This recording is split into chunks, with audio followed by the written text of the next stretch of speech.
and then RAM and all that stuff, right? So moving the data is sometimes very slow compared to the math Well, itself, right? it's the infrastructure, right? It's the difference of saying, hey, I'm going to make this work once versus I'm going to actually make this a production system.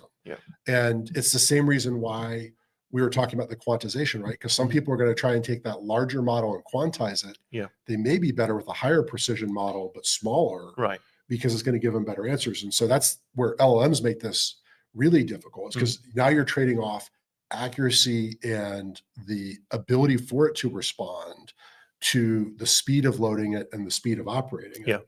And what people also mix up sometimes is what does it cost to train a model versus what does it cost to query a model or do an inference on a model. So when you hear the term inference, you're requesting an answer from it. You're not training new data into it.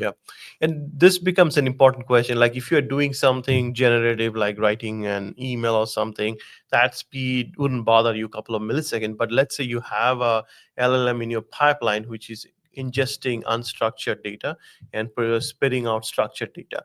It could be transcripts, it could be any of those signals, right, coming out of field, where you are using LLM, even if it's small LLM, if it is fast, you could get way more throughput on a much lower compute budget using, right, appropriate model than throwing the biggest, baddest model you can throw at it. You often don't need that as well, right? So, and sometimes we've seen you're actually better to run a couple of smaller models for dedicated workflows because you're going to be able to get more control over the outputs. You're going to be able to get more control over how you're doing the checking. You're also going to be able to get by with a lot less compute.